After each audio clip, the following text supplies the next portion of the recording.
Let's see. It looks like we are recording. Welcome to the Barely Audible podcast. I am your host, Justin Romine, alongside our other host, Bears. Bears, we're live for the second time. Hey, Justin, welcome back, everyone, to Sunday's big broadcast of Barely Audible Sundays, Barely Live Open Lines. And today we have an incredible guest all the way from Oregon. That's the West Coast, ladies and gentlemen, the West Coast of the United States. Oregon is just one of the finest states, one of the most beautiful states on the planet. I consider that my spiritual home, and eventually I'll get back out there. But this winter sees me wintering over in Pennsylvania. We're talking today with the extraordinary vicar of St. Timothy's Episcopal Church out in Brookings, Oregon. Bernie, welcome to the show. Thank you for coming on Thanks tonight. for coming. Well, thank you, Bears. Thank you, Justin.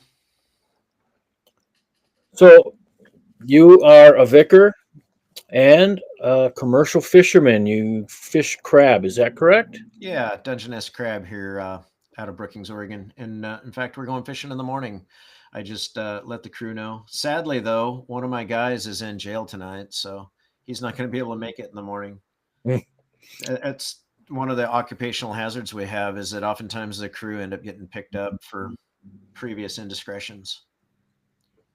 Yeah. That, Which jail is he being held in? Is he being held in the Gold Beach facility? No, he made the mistake of returning to California. Ooh. we're looking for him, huh?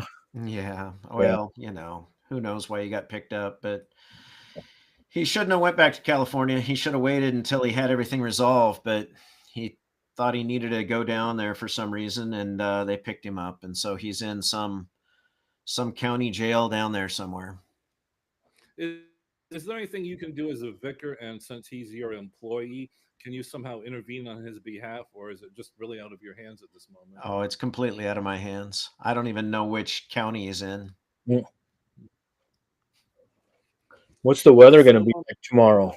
Well, the ocean's going to be good enough. It's not going to be fantastic, but it's going to be good enough, and it's fairly cold out here lately. It's like 45 degrees or something, which for me is cold. I think I think it's a lot colder in Pennsylvania, huh, Bears? oh, it's what, -11 here or something, isn't it, Ouch. Lydia? We also have Lydia Harris joining us, our executive producer, without whose help, really none of this would be possible. So thank you, Lydia, for being a patron of free speech and culture and the arts. We appreciate you. I'm putting up with us. So, Bernie, can you tell us what the difference between a priest and a vicar and a friar and a pastor is? Because I actually had to go look up your title, and I wanted to make sure I had the right title. And it's vicar, and don't they use vicar in the UK as well? Yeah, it's more common, I think, in the UK, the Church of England, but in the United States. So, I am an Episcopal priest, but there's different types of Episcopal priests. There's deans and canons and rectors, and I'm just a different type of Episcopal priest. A vicar is generally someone in charge of a small congregation, and our congregation is pretty small.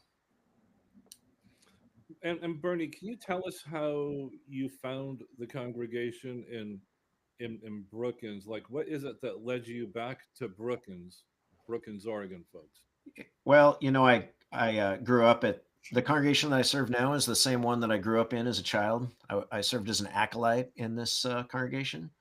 I was baptized in this particular church, and was pretty active all the way through my teenage years, and then went to college. My wife and I had already been a couple for several years before we went off to college, and so we ended up going to the same university and got married while we were at university. And eventually we decided it made sense to come back home again. And when we did, we actually attended her church for a while, which is a Lutheran church, which is very compatible with the Episcopal Church. And one day in 1997, I got homesick for my home parish and went back, and they kind of snapped me up. and they didn't let me leave. And eventually, they asked me if I wouldn't be their pastor, which all priests are pastors, and it's just not all pastors are priests, right? So and then friars, of course, that would be a monastic thing, and I don't belong to any monastic order. A priest could belong to a monastic order. I don't know if it's I don't know how that works though. But So Bernie, how did you know you wanted to take this path in life? Was there something as a young child that called you to it, or was it completely out of the blue that you took this path? no, when I was small, when I was elementary school age, I felt a closeness to God, and never really considered the idea that I might become a priest. But when I came back to the church in '97, I did start to feel a call toward ordained ministry. And about 5 years in 2002, our vicar at the time, his name was Father Bill Smith, he asked me if I wouldn't become the next leader of our congregation, the next clergy person, the next pastor for our congregation, and because he knew he was going to retire.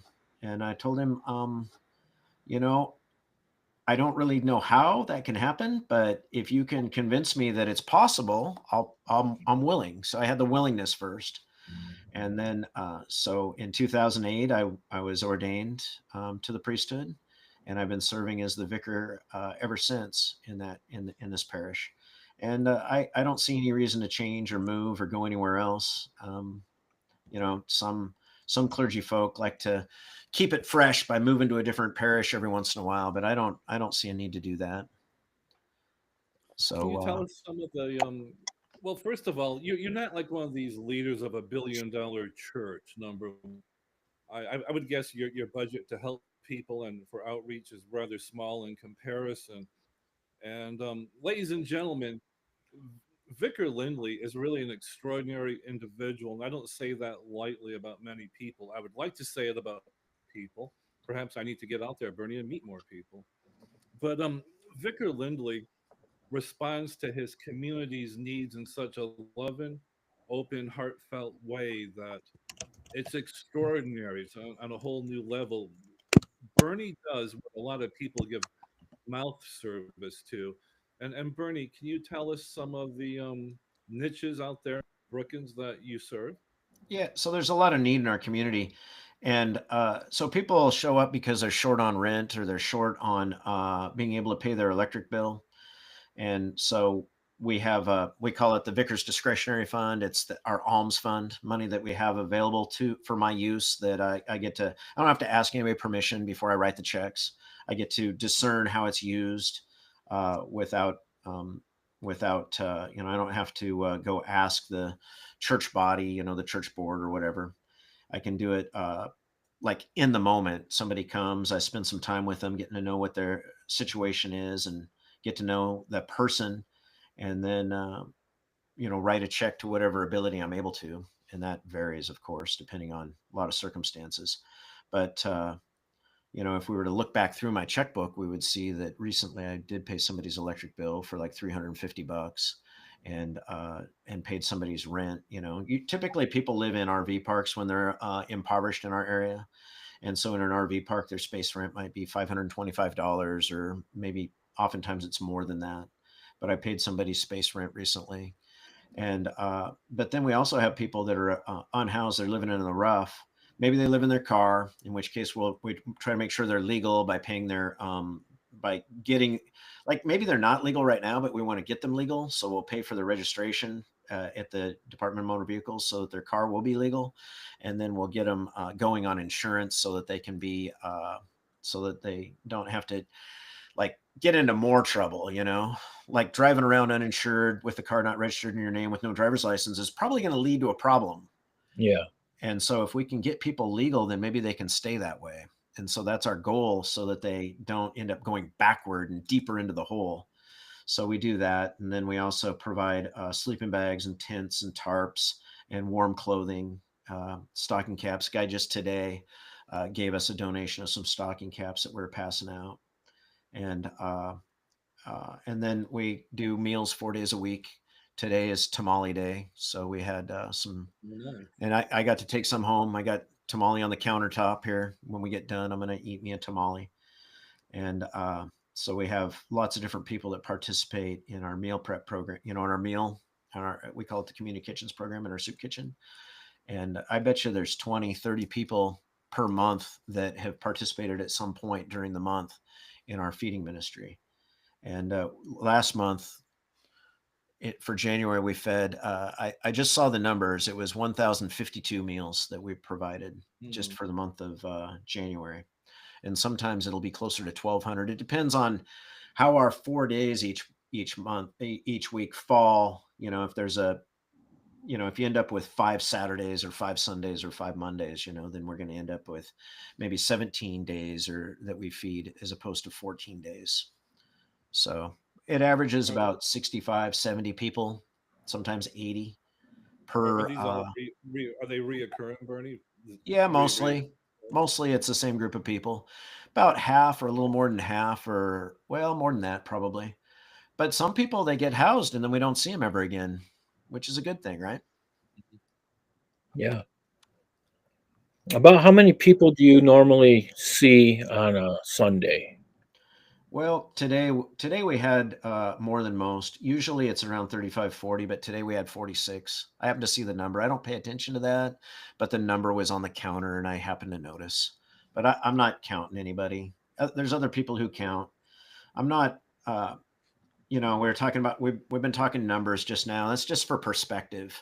I don't. We don't gauge our success on numbers. We gauge our success on the impact we make in people's lives, which is not something that you can really quantify.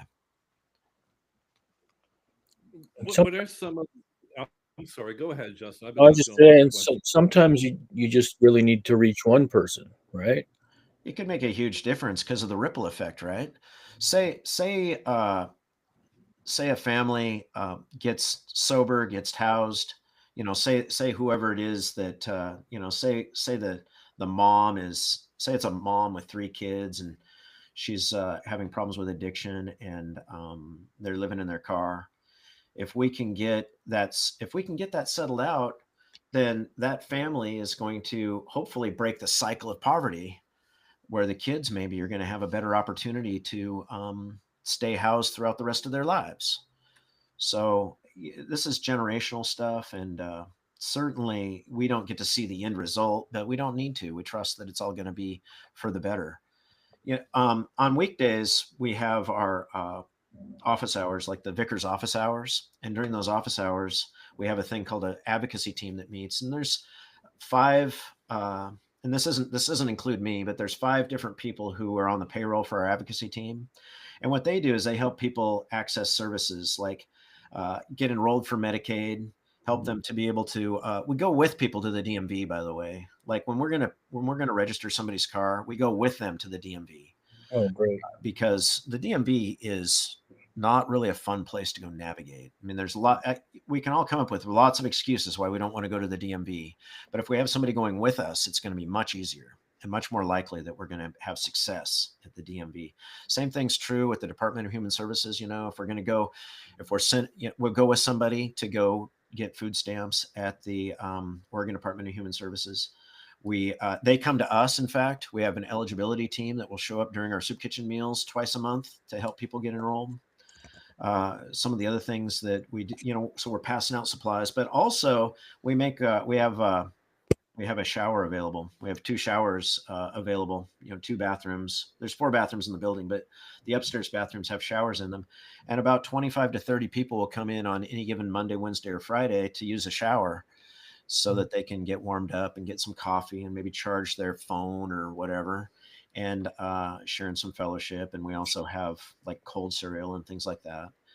And but the main thing is that we're trying to create community. We're trying to help people get socialized, because more and more there's like isolation happening, and we don't want people to just get stuck off in their isolation. We need people to be integrated into the lives of others. And so building relationships is really at the core of what we do.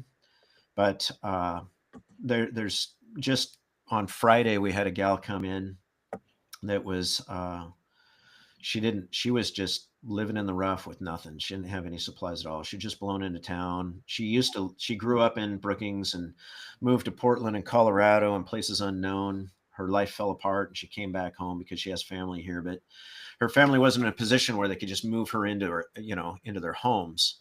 So we were able to connect her into some different services and make sure that she was going to have a sleeping bag and some sort of temporary shelter to be in until she can figure out what's going to happen in her life. But we also advocate for the domestic victims of domestic violence and sexual assault. We also do expungements. We have a member of the Oregon State Bar on our team. And so she does a legal aid service where she has gotten something like 60 different people.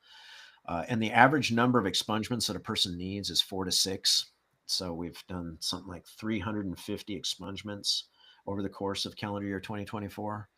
And up until before she was involved in getting expungements, there had been like one person in the last 5 years that got expungements in our county.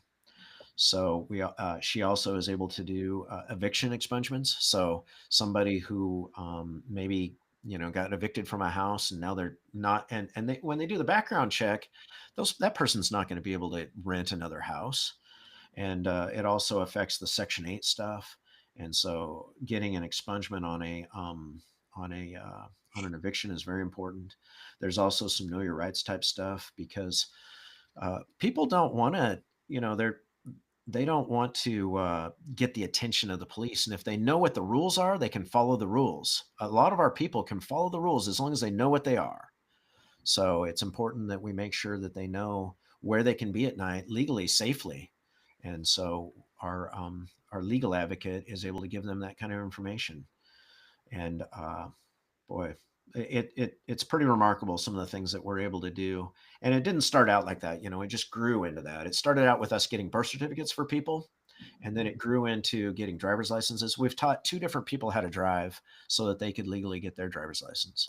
And that's just 2 I can think of off the top of my head. People will donate cars to us because they trust that we'll be able to use it for a good purpose. So they don't need a car. They donate it to us. We find somebody who can legally drive that car and we gift it to them. So, in different organizations, they might you donate a car to them, they sell it, and then they use the money for something else, like maybe to buy a car. Well, we just cut that part out. We get the car, we give it to the person who needs the car, and now they have transportation so that they can get to work, so they can get to the doctor's appointments, and so that they can have a place to lock up their things at night and a place to sleep at night. And when that's a minivan, so much the better. If it's a sedan, so be it. But we've had maybe 25, 30 cars over the last few years that we've acquired that we've been able to regift.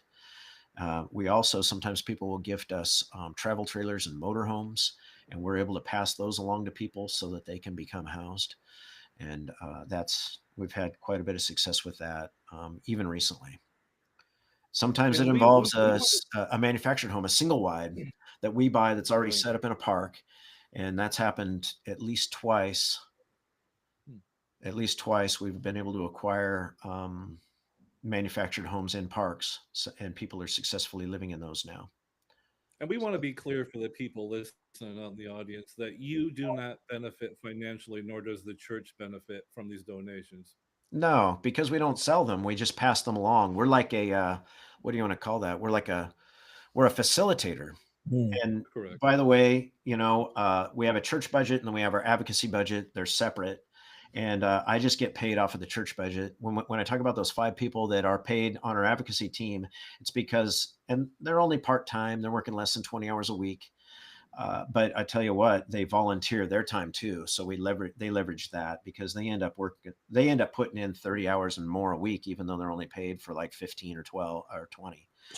And then we also have 5 or 6 or 8 people who also volunteer that don't need to make a rent payment or a mortgage payment. They're already retired and they don't have to worry about that. But we wanted to have a team that people who are of working age, people that's like a cross section of our community. We don't want to just have retirees providing care. We want to have a cross section of people providing care. So we have so our paid advocacy team it's so that we can make sure and compensate them for their time so that they can afford to live as well. But my salary just comes from the operating budget of the church. Our operating budget is $75,000 a year for the entire operation of the church. Is like, keep the lights on, make sure that the sewer is paid, and the water. And so my what I get paid is something like $1,815 a month, something like that. So my salary is not, nobody's profiting off of this. Nobody's making some great big stack of money. And then where I make my stack of money is when I go out fishing, right? And Yeah, I know. we have a question in the chat here from Joe. She wants you to speak on how mental health impacts the homelessness issue. That's a reality, isn't it? Because even if you're not mentally ill when you end up being homeless, the stress of it all creates Mm, challenges that result in adverse mental health. So a lot of chronic depression, but people who are bipolar, people who are schizophrenic, who have never really fit into society, and not just that, it's also autistic people. Autistic children become autistic adults. It's not like they grow out of it somehow. That's just another wishful thinking type deal that happens. But we have a lot of people with PTSD. They have trauma from their childhood. A lot of the women that we minister to were raped in their youth by people they trusted, and they call it being molested, but it's molested puts it too mildly. They were raped. They were sexually assaulted against their will in horrific ways repeatedly over the course of years, and maybe ran away from home or whatever, and never had a stable living environment ever in their entire lives. And are we surprised that they're unhoused and that they have, mental illness issues and addiction issues too? yes.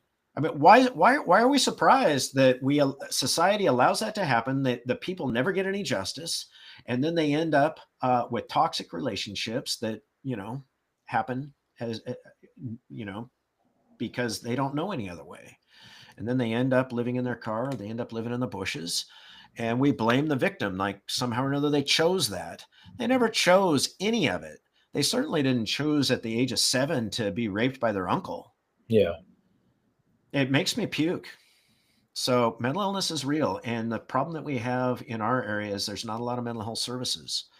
And we're hoping that one of the things that I hope to do in the next couple of months is add a therapist to our team, a licensed clinical social worker, Oh, so that great. we can do some group therapy through as one of our church ministries. And I got a plan for that. I already, this isn't just wishful thinking. I anticipate that this is something we're really going to be able to do. Now, what's the population of Brookings like? Well, the town itself, the incorporated town, is 6,800 people. I noticed that the sign went from 6,500 to 6,800 people recently. But Does the that include county, Harbor? the county is 23,000. But the zip code that we draw from, so the geographic area is 14,000. So we have 14,000 people that shop in our stores locally. But then there's also, California is just 5 miles away, and so we get a lot of people that will come up from the neighboring town just across the border in California, and they'll come and shop in our stores so they can avoid sales tax, because Oregon doesn't have a sales tax. I don't know if everybody knows that. I'm sure that Bears knows, but that's our gasoline's cheaper than it is in California because of various different highway tax stuff. So we get a lot of we get a lot of influx people who live in California but work in Brookings. But it's the same thing. People live in Brookings and work in California too. So the population is a little bit bigger than just the 14,000. Just don't take a salad across the border. Well, they have that. There's the what do they call that? The agricultural checkpoint, Yeah, right? yeah. Where they ask you if That's you where got they any come from. vegetables, any fruit or vegetables, because they're afraid that you're going to contaminate the California California agricultural industry. So there's a checkpoint there. You got to drive through the checkpoint whenever you're going down into California. Feels they're weird, doesn't usually it, Bears? pretty. Yeah, it's kind of weird, but they're usually pretty nice about it. You know, you're like, "Oh, I'm just going to the redwoods or whatever," and they're like, "Yeah, okay, great, have a good time. They'll kind Just of don't bring polite you any through. salad forth." Mhm. You know. Yeah, it just seems weird to have a checkpoint, when you're going into another state. Like it feels like you're going into another country, doesn't it? Yeah. Yeah, it's kind of weird. So, what are some of the major issues right now facing the South Coast that you're all finding it difficult to either implement or find enough interest in to actually get something in place? Well, the housing part, transitional housing, that's the biggie. We, there, some communities in Oregon have designated places where people can sleep at night. Maybe it's a tent city type place, or maybe they're like little structural type, little cabin type buildings, with they don't have utilities of any kind, but some sort of a thing with a locking door, that you can get into. That's probably only like 100 square feet. They're small, 10 by 10 or whatever, but they call them like micro villages. And there are places in Eugene and Medford and Grants Pass, which are areas that are kind of near us, sort of. Well, not really, but 2 or 3, 4 hours away from us. Uh, Coos Bay, which is 2 hours to the north, and they've successfully created these different communities. But we can't figure that out. We haven't identified a piece of land that would be appropriate for that. And our hope is that one of these days we'll be able to get some sort of money together where we can buy a piece of land and develop this kind of space. And because there really isn't any place where somebody can be where they can just leave their tent up, during the day and keep their stuff safe. It just doesn't. That's why people need to have cars, because then they can move from one place to the other. They can kind of try to stay one step ahead of the law, and they can like I say, to their appointments. But the most important thing is they can be safe at night where they can lock their stuff up. Because if you stash your stuff in the bushes because you don't want to carry it around all day, it's not there when you get back. Do you So that's allow another car important thing camping? we need. We need some sort of a secure place where people can keep their things during the day. Do you allow car camping, Bernie, in the parking lot of the church? Well, we did during the pandemic. We did, and there was a lot of fallout from that. That went sideways in a big way. We had three different cars in the parking lot where people were living in those cars, and but there wasn't any mental health services at the time, and those people eventually went stir crazy, and they had some psychosis, some breaks with reality, and they ended up fighting amongst each other. And anyway, it really, and there was no response from any kind of. There is no county public health. There's no county mental health. There's no county public health. And so those people ended up in the state mental hospital, but not until after there was a lot of carnage. So anyway, we've made an arrangement with the city where we're not going to do that again. But that doesn't mean that it can't happen somewhere else. We just haven't been able to figure out where that could be. When I was van lifing on the West Coast, I ran into two kinds of people. Usually, there were people who were forced to live in their vehicle. Then you had people who elected to go out and hit the road and enjoy America because it's been on their bucket list. Then they found and discovered the incredible, South Coast to Oregon, all the way from California border on up into Astoria to the Washington border. And the two types of people, what, like if you choose to live in your vehicle and just hit the open road for adventure, or if you're forced to, the circumstances are extremely vast and different. And a lot of people we would run into had addiction problems of all sorts, and oftentimes that led to unsafe environments in a campsite or on BLM or on the coast itself.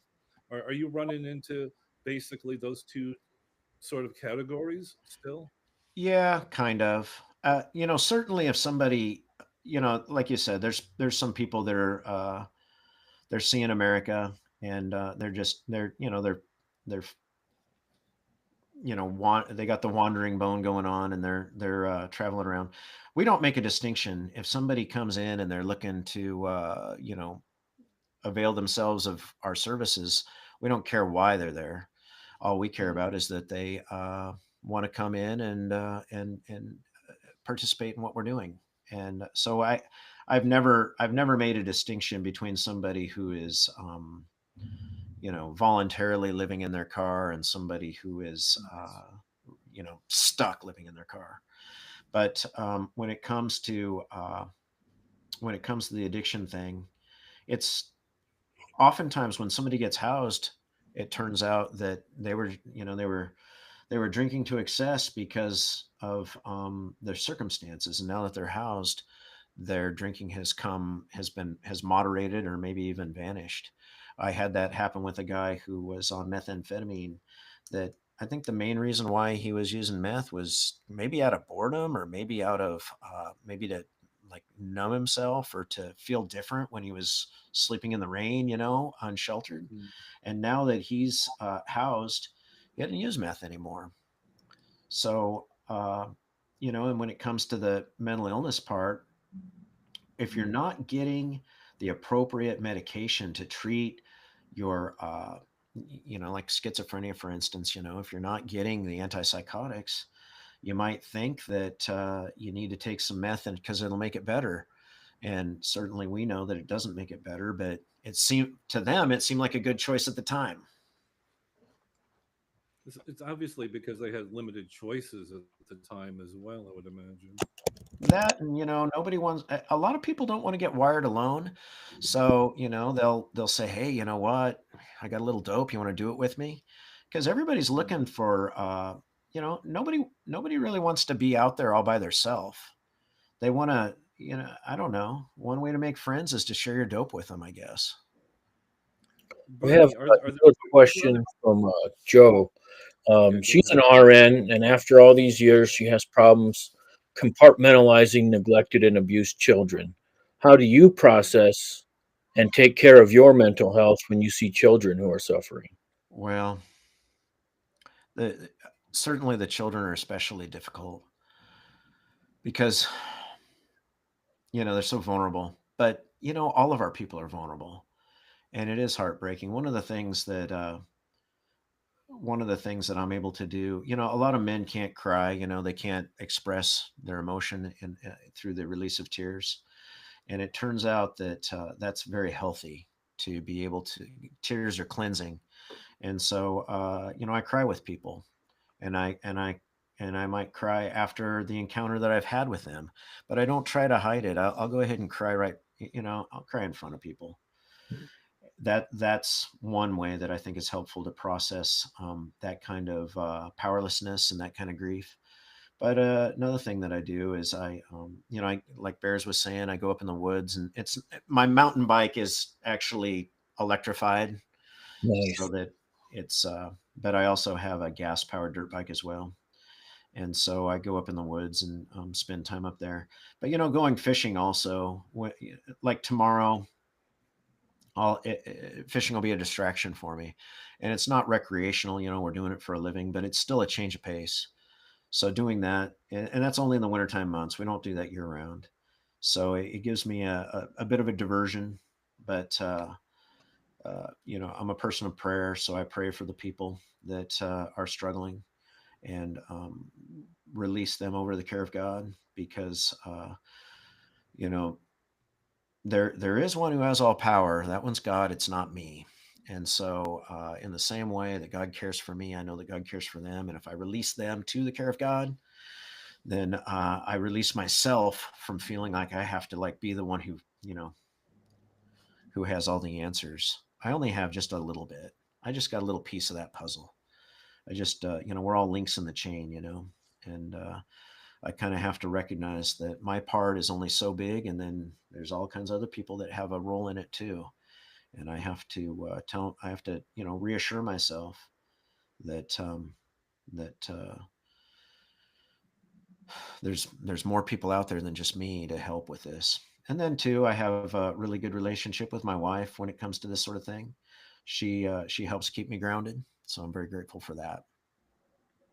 It's so important to have a love and supportive partner you can be vulnerable with and authentic and just be like, hey, just bare your soul to him because as you were saying, Bernie, a lot of men don't know how to process their emotions, and it sounds like you do. It sounds like you have learned how to do that, and I think if more men could do that, we might not um, be in a constant state of war on this planet, because where do those emotions stem from? They stem from inside the individual initially, then they're projected out on the global scene.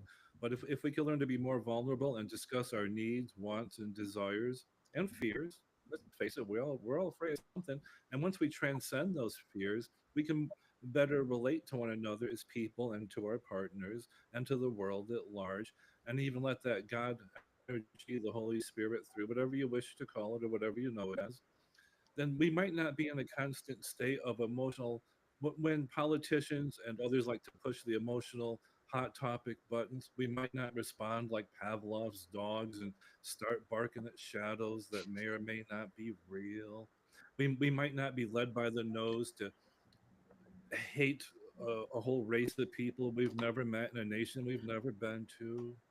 And we might for once say, you know what? I bet those people are just like me. I bet they're frightened, and I bet they have jobs, and I bet they have love, and I bet they've lost. Why do I want to go to war against these people? Because expansion of empire is not going to benefit me. I'm not going to rake in billions that the billionaires have an interest in multiplying their money. And I really believe that if we can find the grounded center within each of ourselves, Bernie, and with help through wonderful, beautiful people like you and your wife and your congregation, because you have an incredible congregation out there. I've absolutely never seen one that walks the talk so thoroughly, daily, every moment, like yours does. And I'm not particularly an organized religion kind of guy, right?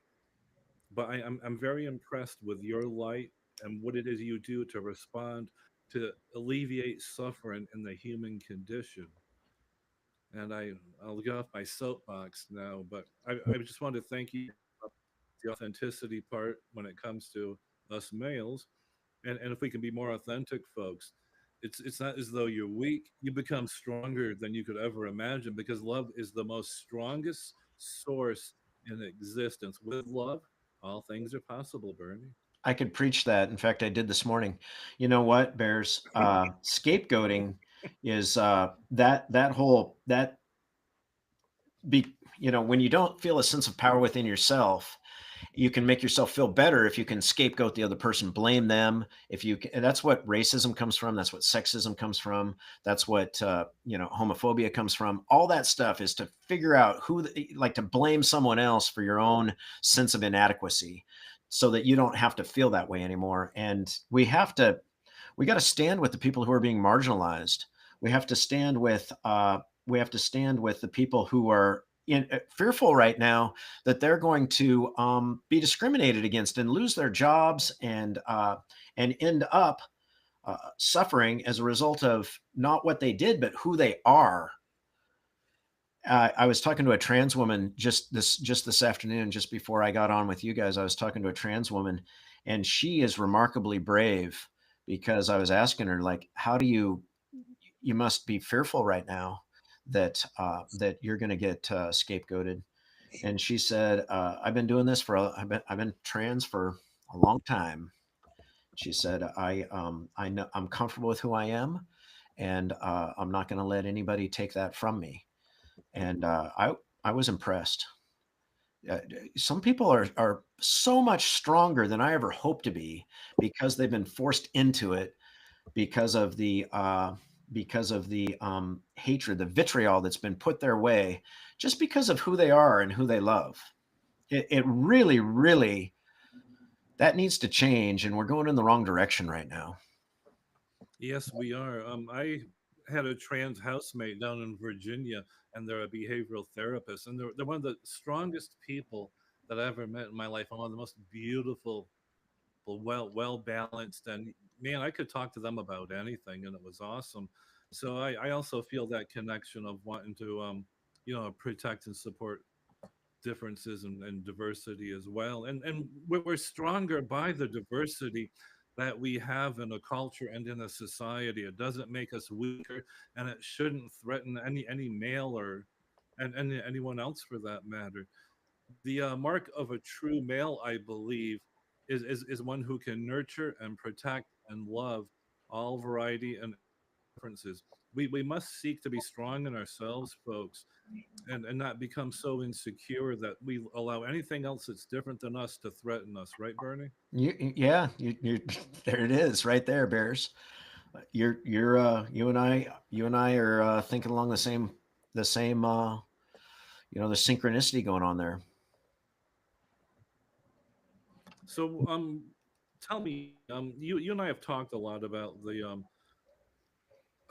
lack of housing on the south coast, and I had even brought up at one point about obtaining a retired cruise ship. And if you think that would help, I would still like to proceed with that. Or do you think the city or the ordinances wouldn't allow for it? Or is there any possibility of change in their mind? Because my thought was once we obtained the cruise ship, it could be used for obviously low income housing, maybe community center. And I myself wouldn't be in charge of it. I mean, I would just give it to you, Bernie, and be like, Yeah. here you go, here you are. I like how you're thinking outside the box, Bears. The deal that what's going to make the most sense is going to be to for us to replicate something like what's happened in well, not so much Grants Pass. Grants Pass is not a good example, but what's happened in Medford and Eugene, and it just takes like a half an acre of property. You know, Hmm. you make it safe so that the people who are in there feel safe. And sadly, that involves a fence, so it feels like you're fencing people in. But what you're really doing is just making it so that their spot is unique, is theirs. That they can feel ownership for their space. And then it needs to be graveled or paved or something so it's not all muddy and yucky. And then you get these structures in there where the people can have a space where they can feel safe. And cruise ship already has a lot of that built into it, but you got to worry about how you're going to you got to worry about the infrastructure of that. You got to worry about the electricity and the sewer and where it's going to berth, where you're going to park it. And it's too tenuous. It could sink and somebody could sabotage it, and it's kind of vulnerable. But to have something that is uh, and you got to have buy-in. You got to have buy-in from the county. You got to have buy-in from the city. You got to have buy-in from the various different other social services organizations, and we have to all sit around a table and kind of come to terms with it. But until we've identified where it's going to be difficult to like. It's all kind of a academic exercise. I got all kinds of people telling me, "Oh yeah, well, pallet shelters or whatever, or yurts, or maybe or what do they call those, Calistoga?" Uh, you know, Hmm. Lots of people have a lot of those ideas, but that what matters though is you got to have the space, and then the rest of it is going to be able to fall in place.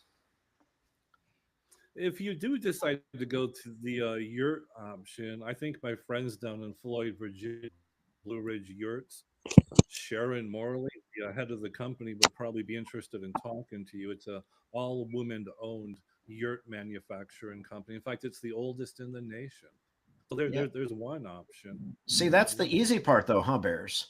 That part yeah, is the it easy really part. I is. can get a yurt all day It's long, getting everyone to agree from this upon it, gal right? from this gal about, or Agreed. we have a plywood mill here, a lumber mill Yeah, here. true. We could probably get the wood donated, to build these structures, whatever they are. The problem is the property, because we're hemmed in by the mountains on one side, the ocean by the other, and north and south is not readily developable either. Developable. So we're relying on whatever the empty pieces of land are, which there's very few spots, and developers want to grab those pieces of land and they want to build, $750,000 homes, and make $250,000 profit or whatever on a spec house or whatever they want to do. And there's no money incentive when it comes to what we're talking about. So when I tell you, who gets steamrolled in a capitalist society are the people with no money, where there's no profit to be made. Turns out capitalism doesn't work well, right, Bears? That's because people with the money don't value the individual. They only value an individual who has capital. We have to stop putting value on air sets, financial instruments over people. In fact, I'm extremely appalled at what's going on in America today. When I was a kid, we had an exchange student come stay with us. He was from Mexico, great guy. He came to us because his original host family, for some reason, didn't get along with him, and I couldn't see why not. I was 8 years old. Javier was an amazing kid, and it was a beautiful cultural exchange. And from an early age, I've always been exposed to multinationalism and multiculturalism, thankfully.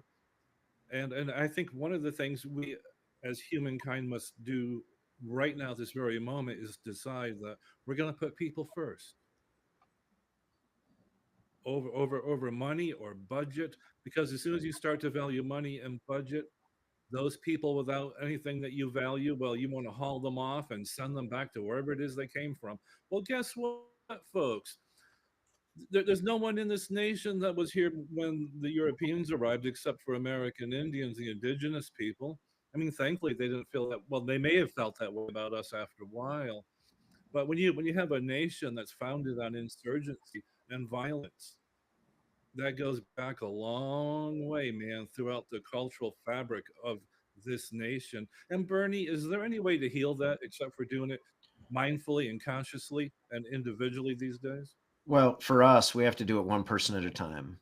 We have to just through each encounter we have, and it's the love answer that you were talking about earlier, Bears. We got to love people into understanding that they're valued, and maybe shine a light on things, and maybe set an example, and hope that hope, pray, uh, trust that things are going the pendulum's gonna swing. And I, I, I, healthcare is, when you were talking, healthcare occurred to me because, there people need food, shelter, clothing, but they also need healthcare. Those are the four basic rights, four basic things that people need that they should have a right to. They shouldn't have to earn that somehow, because without those four things, you die. And what we've done though is we've turned all those things into commodities. Healthcare now is a big major business, and w- we've decided, that there's, in theory, you can't turn somebody away from the emergency room, but the least effective way to dispense healthcare is through the emergency room.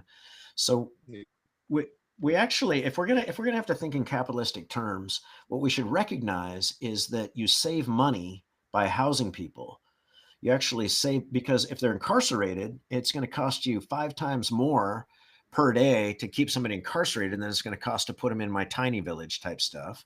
And when it comes to people are going to get sick, they're going to have to go to the emergency room, and it's going to cost you 10 times more money to get them the care through the emergency room than it would if they had a primary care provider. And if you do preventative health care, then you're going to save even that much more money as a society. So if we're going to start thinking in the terms of if we have to be stuck in a capitalist mindset, then let's be smart about recognizing what's going to cost less money. Hey, Bernie, here's an idea. You save a whole hell of a lot of money by not funding proxy wars That's a to the whole tune of other 106 to the tune of $116 billion plus, folks. that's a whole nother deal, man. That's a whole nother deal. Surely, I can't even hardly that's beyond my pay grade right there. can you imagine what they could have done in this nation with that $116 billion plus?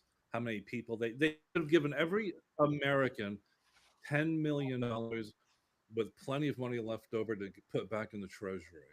Yeah, it's not the way it would have worked. But I'll tell you what, when we think about the wars in Southeast Asia from during the 50 years ago, uh, Yeah, Vietnam. that was definitely that had a tremendous negative impact on an entire generation of people.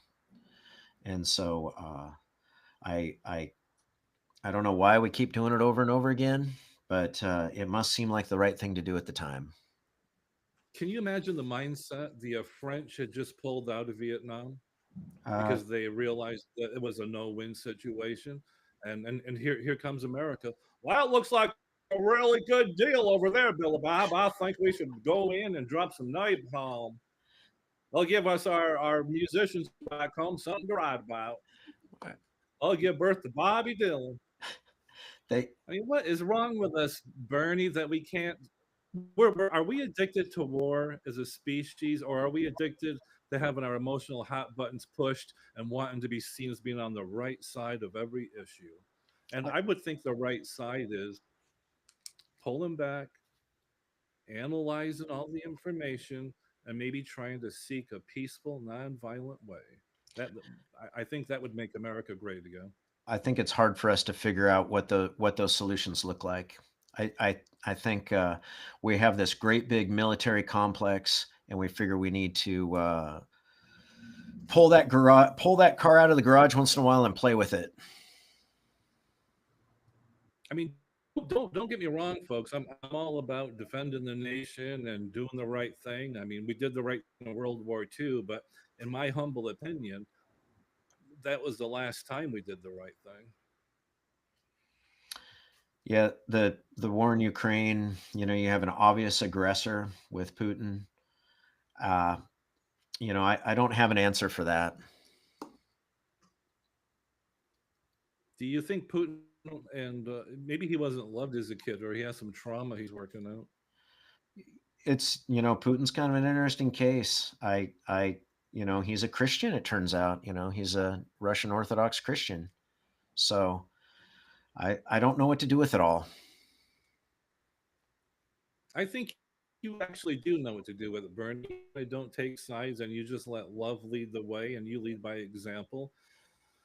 And you're out there shining in your brilliance and your authenticity. You're not making a big deal out of it. I'm making more of a big deal out of what you do than you do because I think it's extraordinary. And I just wanted to bring your service to humankind to a larger audience, even if it's an audience of 6 or 16. And if there's any way that we can be of help, I certainly want to. I believe in what you're doing. You make the planet much better just by loving everyone that you come in contact with. And I had a near death experience once, and this is sort of interesting. What happened to me happened to Cat Stevens too. I was swimming off the coast of the French West Indies island Guadeloupe in the Caribbean, and undertow took me out, and I kept going down, down, down, and I thought, man, this is it. Then I heard this voice, Bernie. This voice just said, "Don't worry, don't resist." And Bernie, as soon as I sort of like, forgive the pun, let go into the flow, Hmm. this huge wave pushed me up onto the shore, and it threw me against these volcanic rocks. I mean, it hurt like you can't even imagine. I was all cut up and bloody and bruised, but it felt amazing to be alive. And I knew that was the power of source or God, whatever you wish to call it, that beautiful, loving, all-encompassing conscious energy of heart that holds everything together. And I think sometimes if we just sort of let go into the flow, I think the universe probably knows what's better for us than we do oftentimes. I've heard similar stories from numerous people. Bears, it's beautiful. So if I can be of service to you and your mission, just don't hesitate. And I have a feeling you're going to have the funds needed within the year to accomplish what you wish to. Well, I suspect you're right about that because I trust that when you're living in the solution that things manifest, and I don't mean that in any sort of weird way. I feel like there's as long as we're patient and we're continuing to do the right thing, I feel like it's all going to come. Everything's going to come around right, and so I don't despair that much. I mean, I have my moments, of course, but I know things are going to work out. Did you ever find yourself in the mindset of why is this happening to me? Whatever the is, fill it in, whatever you want, as opposed to it happening to you. Maybe it's happening for you. That's a good way Mm, to put it. And that's certainly true. We were involved in a great big lawsuit with our municipality, and it made national news, international, in fact. But it was, in the Washington Post and the New York Times and LA Times and every other publication in between. Well, it felt like it anyway. And and there, the thing about it is that even as we were being told that we weren't, even though they were trying to regulate how often we could feed people. We said we got to feed people if they're hungry. We got to feed people. It doesn't matter when. And they said no. We want you to get this permit. You can only feed 2 days a week, and if you violate it, we'll revoke your permit. And it was completely against the. It was against a federal law called the Religious Land Use and Institutionalized Persons Act. It was totally against the First Amendment of the Constitution of the United States. We won in summary judgment in federal court, but it was like a 2.5 year process going through that. And the the thing about it is that even though we were literally being, persecuted, told that we could not live into our ministries, um, we also had this opportunity to reach out into this larger this on a national level into an audience where people got to hear about our ministries, like in places like Michigan and New Mexico, and well, New Mexico's, there it's not so the world's smaller than we think, and out into Florida and just all over the whole countryside. And people would send letters of support, and oftentimes they'd include a check, for our ministries. And it's like the city of Brookings did us a favor by setting an ordinance that we could not abide by, that we had to push back against. They helped us to strengthen our resolve on what it means to serve people in the name of God. And so it made our convictions stronger, but it also made I don't know, it kind of put us in this national spotlight. Uh, we ended up getting some different awards and acknowledgement from places we didn't expect. And so, what you're saying, Bears, about how, is this happening to me or is it happening for me? It was for me. It was and it wasn't just for me. It was for the greater good. There, it didn't seem like that at first, or but I never questioned whether we were doing the right thing or not. I knew from the outset that we couldn't allow our rights to practice our faith to be trampled. I knew from the very beginning, intuitively, I knew that we couldn't roll over and let that happen. And we got lots of support from yeah, well, numerous different good. places. And one of the things that made this nation great is that we began to put people first and welcome people from all over this amazing planet with open arms. And hopefully the pendulum will swing back towards that. Brookings is input. It's particularly special because during World War II, Japanese kamikaze was sent to destroy Brookings. Wasn't right? Yeah, You recall that? yeah. So he had it was an incendiary bomb, and he lived. So it wasn't really a kamikaze deal. He ended up, it was a submarine and a float plane, and they assembled it, to launch it, and then they disassembled it to get it back in the submarine. But that guy came back 30 years later and visited our community, and it was actually the grand marshal of our local, parade that we have over Memorial Day weekend. We call it the Azalea Festival, and he actually was a grand marshal for that parade and presented our community with his family samurai sword. So there was a lot of healing that happened from that. But he he sought forgiveness for what he did, and the community was gracious enough to give him that forgiveness. So I yeah, was that under was a pretty I big was under deal. the impression. There's a bomb site, and people go visit it. I've Yeah, never seen it my own self, but I was under the impression that he never fired the incendiary bomb. no, he did. He dropped it. He dropped an He did. incendiary bomb. There were other bombs that came that were like over like balloons, like they flew balloons over Yes. and tried to light places on fire. But he was flying in a plane and dropped it deliberately and chose a location that he thought would be effective. A place where he thought he wanted to set the whole Pacific Northwest on fire. I mean, that was the goal. Here we are, how many ever decades later, and we've successfully done that without his help. Yeah. So maybe we can all be like that Japanese soldier and sort of make amends and restitution and forgiveness for whatever trespasses we individually may have made, so we can then face the future with an open heart and a clean slate, perhaps. Create some healing, huh? Yeah, that's what it's all about, my friend. And you do a great job out there, you and your congregation. I can't wait to come back out and volunteer at the soup kitchen and cook up some good food along with Mark and else is out there, and maybe even help y'all do laundry, because there's nothing greater than being in service to the source. Yeah, that's exactly right. And yeah, and I didn't even, when I talk about our different ministries, even as we talk, there's other things. We have a community garden that we're trying to get people to volunteer. The idea is for people to volunteer in that and to create community there. That the church owns and oversees.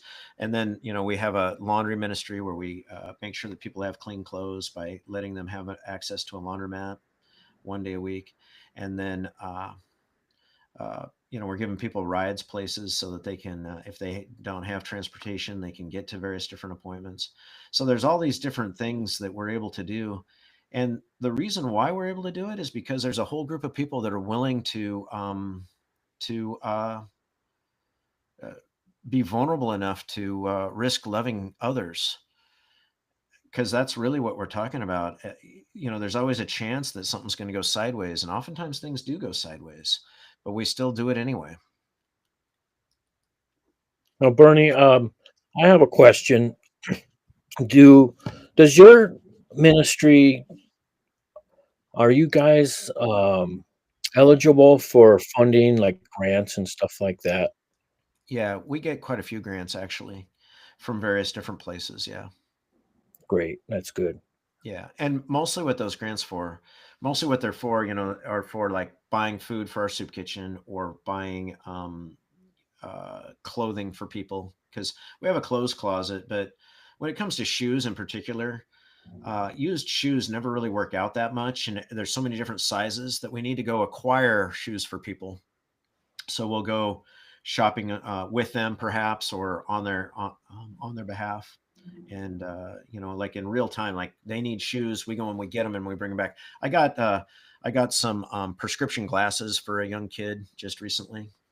Oh uh, no, so we acquire things for people that they need in order to have more stability in their lives, and oftentimes we use grant money for that purpose. Yeah. great. Hey, Bernie, speaking of that, how's your root canal doing? I know you had some dental work recently. How you feeling? It's funny you should ask, because my wife just had one last week at the Mm. same place that I had mine in Grants Pass. So my root Yep. canal, it turned out, there it is. I'm happy that I did it. You're only given so many teeth at this point, and we want to keep them intact as best we can. And so we were able to save that tooth, and it worked out. But yeah, I was surprised to find out that my wife needed a root canal too. So I kind of like uh, paved the way for her. I led the way, and so she was able to go in with confidence that it was going to work for her too. So that just happened, boy, like last Tuesday for Well, her. that's not bad. At least it's a good time to drive down there as opposed to the middle of July when it's super hot. It gets warm over there in the Rogue Valley, and yeah. Yes, it really does. So the good news too is dental care is a whole other deal, because we don't have dental insurance. We have health insurance that we get from the healthcare.gov, from the exchange. The church doesn't provide for our healthcare. We have to provide that for our, we have to acquire that ourselves. But we don't have dental insurance. But the good news is that we have enough resources. We're able to afford root canals. So not everybody can afford a root canal, Bears. Yeah, Dental work is it's a horrible. ridiculously expensive. Yeah, very expensive. So fortunately, It's far fishing has more been good affordable in enough. We Mexico. had a relatively good year this year on the Dungeness crab, better than average. So we were able to afford root canals, extravagant things like root canals. Now, do you go out crabbing all winter long? Yeah, the season starts in December. So this year we set gear on the 12th, and then there's this 3-day pre-soak thing, and so the season legally opened on the 15th that we could harvest crabs. And we don't go out every single day, because of the weather and whatnot. But lately we've only been going out like 2 days a week, and but the price is high. we're fortunate enough that we got like the best price we've ever gotten for Dungeness crab to the boat is happening right now for us. I don't know, maybe other people have been paid more money than that, but we're finally getting paid a reasonable price for our crab. And there's not, it's not like there's a tremendous amount of crab to catch, but because the price is better than usual, like probably twice as good as it was last year, I think. Maybe not quite twice, but getting there, kind of almost twice as good. What that does is it means that we're able to, put a little bit of money away for a rainy day. What Now, challenges are yeah, go what ahead. Bill. challenges are you going to face, what challenges are you going to face, Bernie, being down one crew member? Well, we're going to have to, everybody's going to have to put in some extra effort tomorrow. So the problem is we have to train them into new jobs. So I got to train one guy into a job that he hasn't done before. So that'll take time, but I think he's capable. I know he's capable. He just has to recognize within himself that he's capable. But it's going to mean things are going to take longer. It means we're going to have to work harder, and it means that we're going to make less money. But it'll all work out. I have confidence it'll all work out. I have Do you to. think Justin? Do you think Justin would make a good crew member on your Oh, ship? oh, are you kidding me? Obviously, he would. I got the Excellent. beard. The one Because requirement, Justin's though, is definitely looking for a higher. He's looking for a better paying job, aren't you, buddy? Absolutely. well, on the resume, what's required, though, is you have to have a warrant out of the state of California. That's like a requirement. Like, I can't hire a guy unless he has a warrant out of the state of California. So, No I wouldn't be warrants. surprised if you have one. I did live there at one Gotcha. point. Yes. no warrants, no felonies. Yeah. And now, who or where do you sell your crab? To a fish company, a cannery. It's who we sell to is the largest buyer of Dungeness crab on the West Coast. And And the there's sometimes down there in Gold Beach at the Exxon station. well, we don't do that, but we sell to a company that cooks the crab and distributes it. They're a wholesale processing place. Now, as we come to a close here on our hour with Bernie, Bernie, can you let us know how anybody uh, watching or listening can reach out and donate to your ministry? Yeah, so we have a website. I think maybe you saw it, Justin. Yes. So www.sttimothy.episcopal.org. Saint is abbreviated ST, Timothy Episcopal. I still don't know how to spell the word Episcopal.org, sttimothy.episcopal.org. I will link it when I post Yeah. this. And then, a lot of people send checks in the mail. There's an address on the website. Some people choose to donate electronically. We accept PayPal. And that's sort of like the future, I guess, is electronic transfers, I guess. But there's one of the things that I like about us is that when people donate to us, the money is going to the good purpose. It's not lying in my pocket, I'll tell you that. And it's not. We have money for salaries now that came from different grants that we received. One of the hardest things we achieved was getting grant money to cover salaries, and it took a long time for us to figure out how to get that kind of grant money. And so recently, we've been able to find that funding source, and we're going to end up. We got some plans on how how we're gonna leverage that as well, so that we can be more sustainable. But when people donate to us, it goes toward things like gasoline for people who, how are they going to, like something happened and they can't afford now to get to an appointment. And so we don't help them with gas just on general principle. It's when there's a purpose, some specific thing that they have to go do. Maybe they have to go to court, and they're better off if we pay for their gas so they can get to court than if they end up housed. It's better for everybody if they get to court than they have a warrant and they end up in jail. Yeah. And so there's numerous different Then examples of the things that we're they, able then to they do. leave you short staffed, don't they, Bernie? What's that? Then they leave you short staffed if they have a warrant. Well, on the boat they do. Not Yeah. that doesn't happen to my advocate. The church staff, they don't end up in jail. The only Well, person who that's a might good end up thing. in jail of our church staff would be me. Are you known as the rebel vicar in Brooklyn? Yeah, and some people that, some people hold me in a great deal of contempt and other people love me, and that's part of my role, but I'm definitely I'm definitely in the public eye. I don't remember who You're said definitely it, but somebody said, "I don't care what they say about me as long as they spell my name right." Well, yeah, it doesn't matter what they're saying just as long as they're talking, right? Yeah, No press is bad press, well, right, Justin? yeah, sir. Yes, sir. Well, thank you Bernie is for definitely joining us. Bernie's definitely a light worker, and he's holding the truth and anchor and love. And Yes. Bernie, I want to thank you for your time tonight, and thank your wife for allowing us to talk to you this long. I know you've had a long day, and I know there are a lot of people that need your time and attention, and we're just grateful that you had um, that you just wanted to come on the show and talk to us. And thank you for increasing the good on this planet and showing people how it's done, my friend. Well, thank you, Bears. I appreciate you and Justin. I've been listening to your various podcasts here lately, and because when I'm out fishing, I'll listen to podcasts. I'll have a Bluetooth device, because those are some long hours, and it helps me get through when I have something, you know, to listen to, and I feel like I know you guys quite a little bit after listening to your broadcast. I feel like I know Justin's sister even.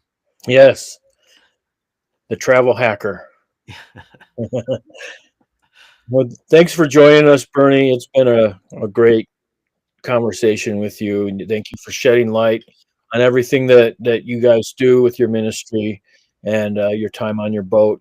Um, so yeah, just thanks for joining the Barely Audible podcast. We appreciate your time, and we send you good vibes, and hopefully you guys catch a lot of crab tomorrow. Thank you. And peace and love, everyone. Remember, make the right love and choices from your heart, and you also can increase the good, right, Bernie? Yeah, there you go. There's no reason why we can't. You've been listening to the Barely Audible podcast. Join us next week. Good night, everyone. Good night, you guys. Bernie, hang on just a minute while this catches up. We have to make sure everything gets